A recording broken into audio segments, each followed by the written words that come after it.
Adrienne Scarcella. Adrienne Scarcella. My mom my dad was married and he had an affair on his wife with my mother. So I was the product of an affair. My dad was not around at all. And my mom, I don't know, so sometimes it felt like I was a burden to my mom. And so I had very little supervision, very little attention. It was kind of, as long as you're not like causing ruckus, everything's okay, you know? So, so I kind of was just out there to do whatever. So I had always like had a yearning for like attention and love because it was something that I was lacking. When I was in elementary school, I excelled in school, and so I got that attention and acceptance from my teachers, which was a healthy outlet. I was okay, you know. When I got a little older, though, and hit puberty, I started getting attention from boys, and I didn't know how to handle it, but at the same time, I loved it. It was some type of love, or I thought love, you know. And so when I was 11 years old, I was at a friend's house, and she had an older brother, and he had his friends over there, and that was my first encounter with any type of sexual experience, which led to a rape. And something that was like, I don't know, I just remember crying and telling him to stop, and my friends were in the other room, and like everybody heard me, but nobody did anything, so I felt kind of betrayed by everybody. And then after it had happened, the next day at school, my friends had went around telling everybody that I was a slut and that I was a whore because I had had sex with this guy, but I hadn't done it willingly. So that was my first experience, and there was a lot of shame associated with that, especially with the way my friends handled it and went and told everybody at school, and so it was something that I just tried to like block out and just act like it didn't happen. Shortly after that, I was raped by a family member, and this went on sporadically. The family member lived out of state, so like whenever we would be around each other for family gatherings or he would come visit, something would take place. And well, you know, now when I look back, I see some of these signs, especially after doing some counseling and stuff. But he was always around, and like I remember being, I don't know, 7, 8, 9, and my mom letting him sleep in the same room and bed as me as a little kid. Nothing had happened then, but still, I mean, right there, that's just, it's not right, you know? And so from like counselors and stuff, they talked about like him doing grooming on me and stuff like that. And I was, again, that shame and guilt and feeling responsible and feeling like I did something wrong, that I was bad. And so it was my big, deep, dark secret. And I actually never even told anybody until about 4 years ago was the first time that I ever let it out during counseling, so which kept me sick for a long time. But so that happened till, I don't know, 16 years old or so, 15, 16. And so throughout, like backtracking, throughout that time, I was like trying to get acceptance from men and or boys, whatever. And I met my dad for the first time when I was 15, and that kind of sent me into this spiral. And on top of a few deaths that had occurred prior to that, and I ran away from home at 15, and my mom did not come look for me.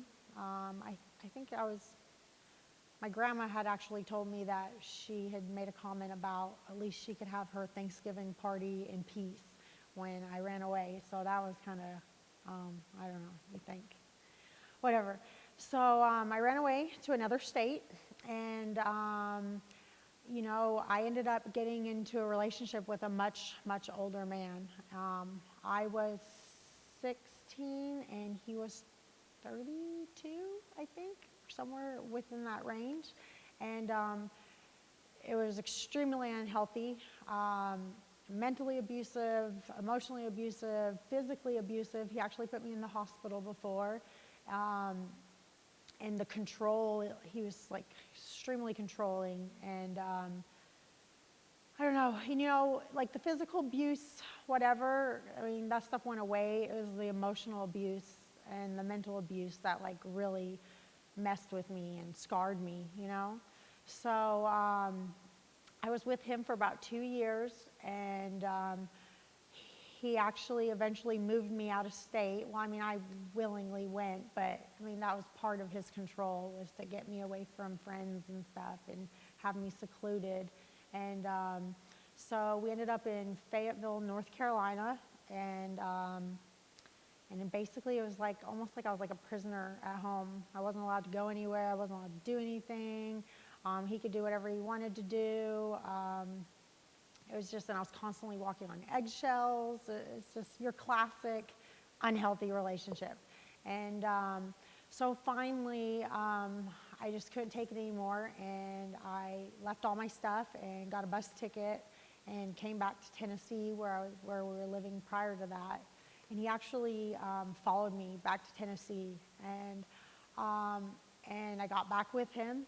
I felt like, I don't know, part of me felt like I didn't deserve any better, and there was fear associated with it, and so that went on for a little while, and what was the final straw is he beat my dog, and I don't know, I was just like, I can't do this anymore, you know, you can beat me all you want, but you're not going to beat my dog. I'm going to school to be a veterinarian. I'm an animal lover, so that was like, I don't know, and so I remember just like it took me a couple days to just be like, okay, whatever happens, happens. I don't care, just let's get it over with. If he beats the hell out of me, that's fine. It'll be the last time. And actually, when I told him, he actually, at the moment, took it really, he was extremely calm, too calm. He's like, it's okay, yeah, I understand that. I'm like, okay. So I go to work, and I get a call from the Humane Society saying that my dog had been picked up because my dog was running around. He had let my dog out, and when I got home, he had cut everything with scissors. All my clothes, all the sofa, just everything. He cut everything up. And so, yeah, but you know, whatever. That was fine. I was glad he was gone. And then come to find out, this is so crazy. Come to find out, he was married with a child from another state. I'd been with him for over 2 years and never knew anything about any of this. And he went back to that, and so that was that. And so after that, I was like almost 19, 18, 19, and I just had like been on lockdown for those years, and I just went like, I don't know, it's like I didn't have my dad around and I could do whatever I wanted. And so I ended up going out a lot, drinking a lot, just partying a lot. And I ended up getting in another relationship.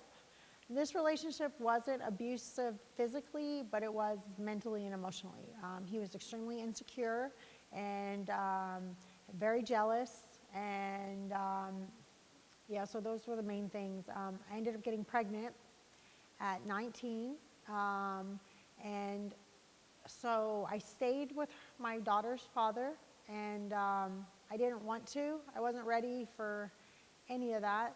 Okay, so I became pregnant with my daughter at age 19. I was not ready to be a mom. I was not ready. I didn't even want to be with that man that I was with.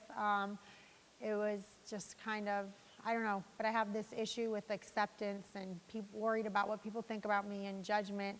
So I stayed with her father, even though it's not what I wanted. And I was extremely unhappy. And So I ended up having my daughter, and I must say that was the first time I ever experienced like true love. You know, it was just it's an amazing thing.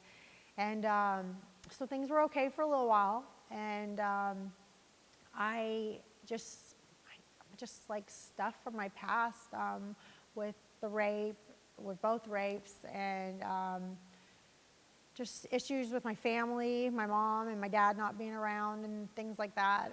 It just, was building up and building up. And I started to escape with drugs and alcohol. And so I think my daughter was probably around 2 when drugs and alcohol became like a regular thing. And her father was doing it with me too.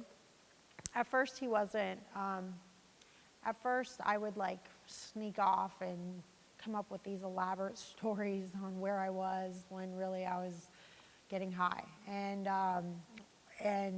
eventually he started doing it with me. I think it was more out of trying to like keep me around than like he really wanted to do it. Well, we ended up just abusing drugs and alcohol. I ended up getting in a car wreck and I was under the influence. I hit a couple trees, and then I finally hit a big tree. I spent 15 weeks in the hospital. They had to do emergency abdominal surgery on me. A lot of my, I had like lacerations on almost all anything from here to here had been affected. I first was on a breathing machine. I was in ICU for a while. My lungs had collapsed. I had like severe internal bleeding. It actually took them, they were really concerned about the internal bleeding. They were concerned about my liver. They thought I might need a liver transplant. They removed my gallbladder. See, I don't know, they did a lot of stuff. I have a nice scar on my belly, got a war wound. But while I was in there, I was on liquid morphine. I was on a drip for about 15 weeks. And I don't care who you are, if you're on that strong of a drug for that long, you're going to be addicted. But when you're an addict on top of that, it was just a recipe for disaster. So when I got out of the hospital, my mom had actually came and got my daughter, which I'm glad she came and got my daughter because clearly I couldn't take care of her.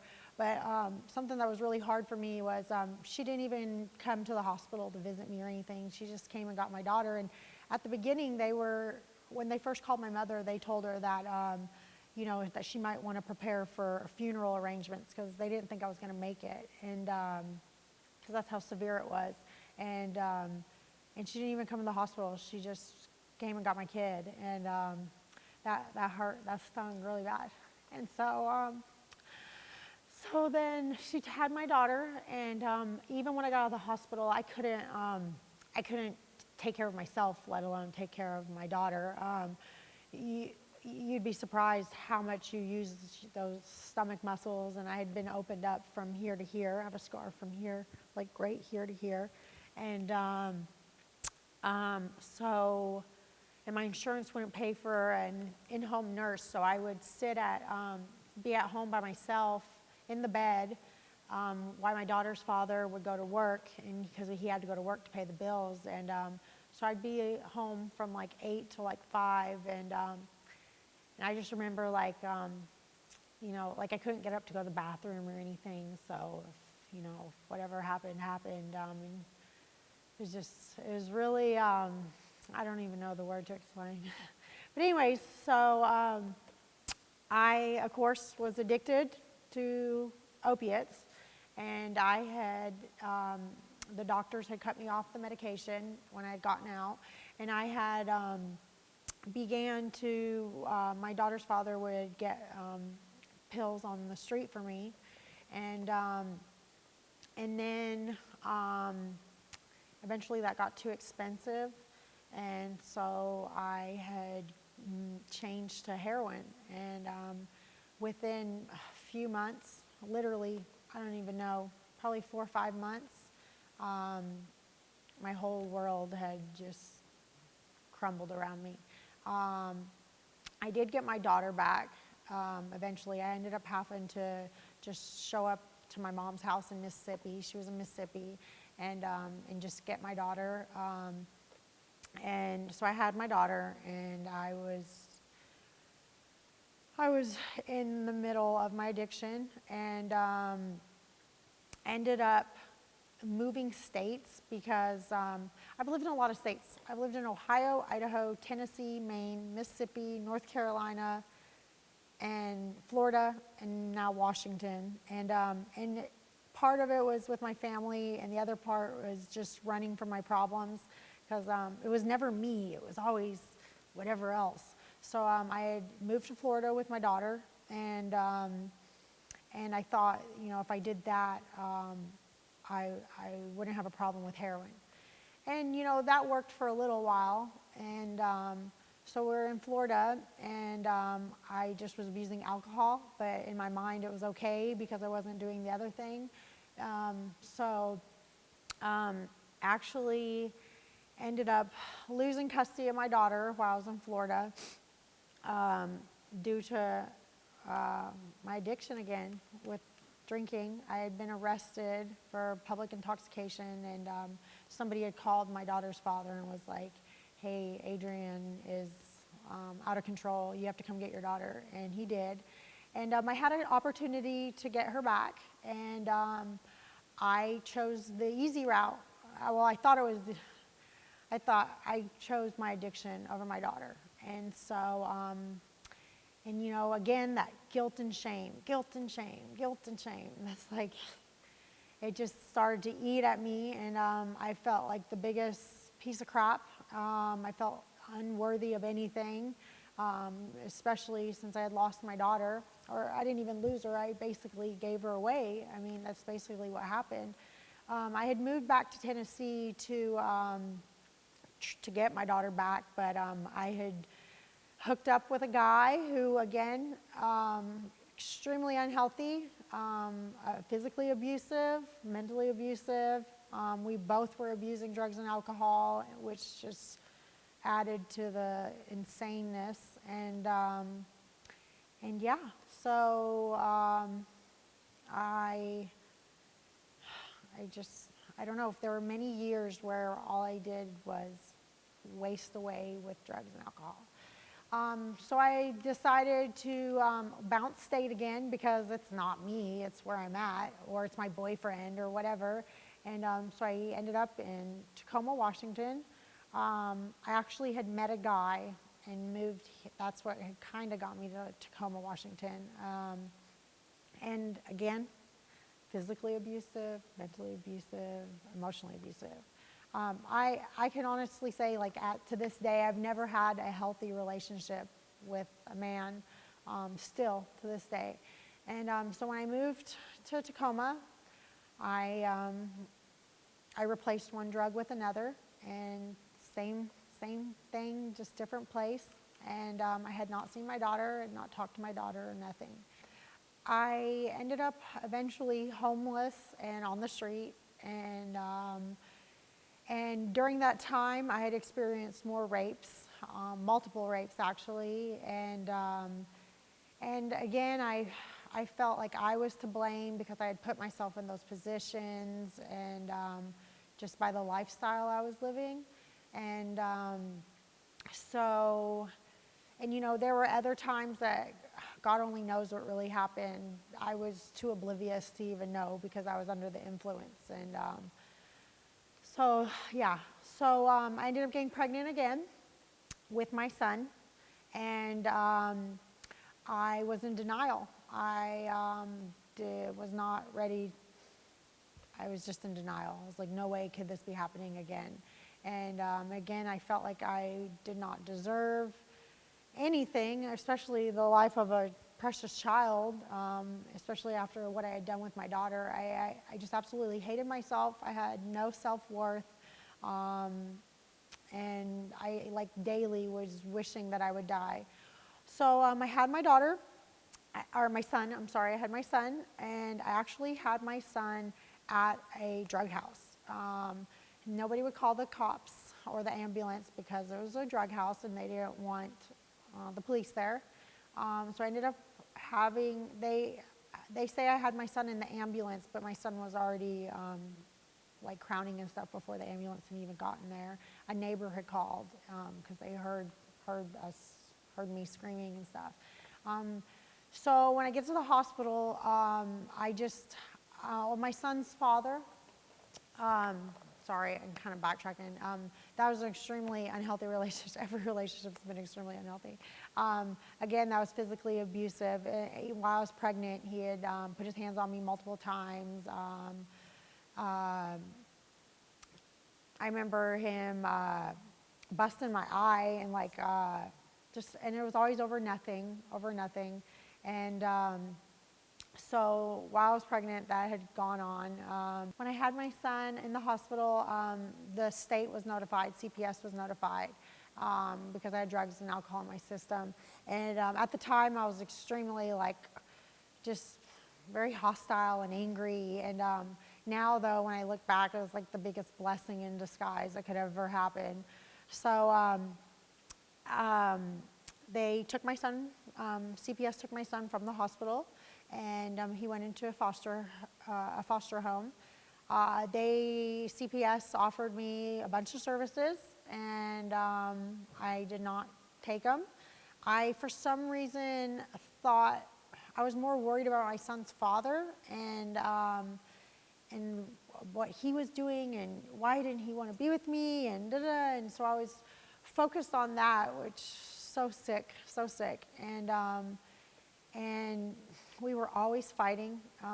It got to the point where we were both fighting each other, you know. I don't know why I thought that was more important at the time, but as sick as I was, that's what I thought. So eventually, one day, he would beat me up all the time, and one day he spit in my face, and I was just like, I don't know, I was just like, what am I doing?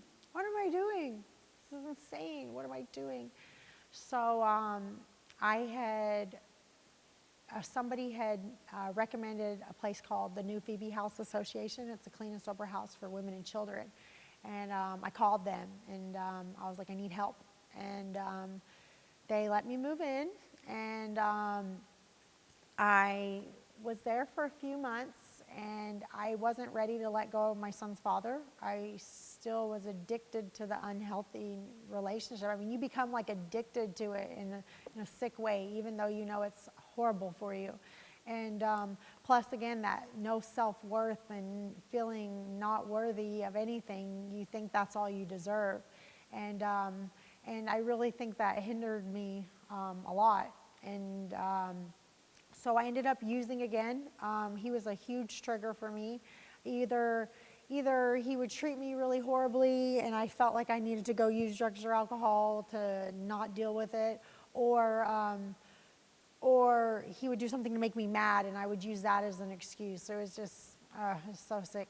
And so I ended up leaving the house and relapsing, and I did that for a few months, and I had not seen my son or anything. During this whole time, I still hadn't talked to my daughter, nothing, just absolutely nothing. And so when I ended up in jail for fraud and forgery, and to try to support my habit. And when I got out of jail, I was just like, something has to change, because they were threatening me and the people I was with prison time, and I don't know, I was like, I can't do this. This isn't me, you know? This isn't me.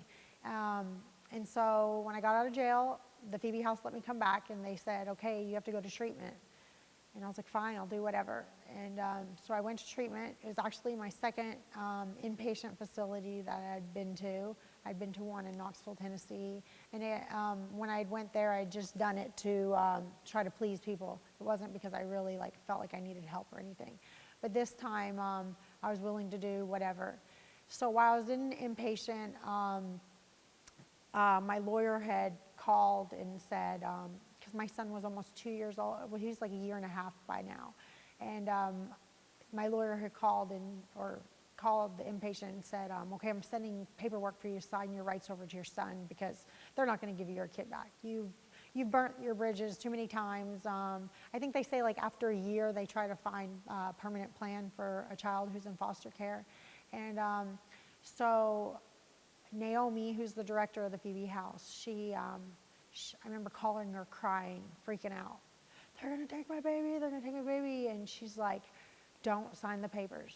Whatever you do, don't sign the papers. And I'm like, but my lawyer's telling me, she's like, don't do it, don't do it.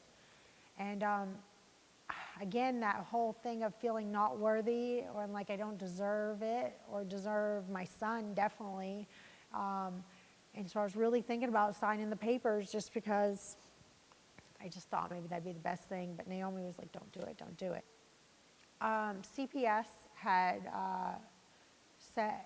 required me to do domestic violence treatment, intensive therapy, and I had been diagnosed with severe PTSD and anxiety just from everything. And so in the house, the Phoebe House is really supportive, and they want to get you any help that you need in any aspect. So I had did the Crystal Judson Center, domestic violence. They had like a support group weekly. I did that. And then I got hooked up with the YWCA, and I completed one of their programs.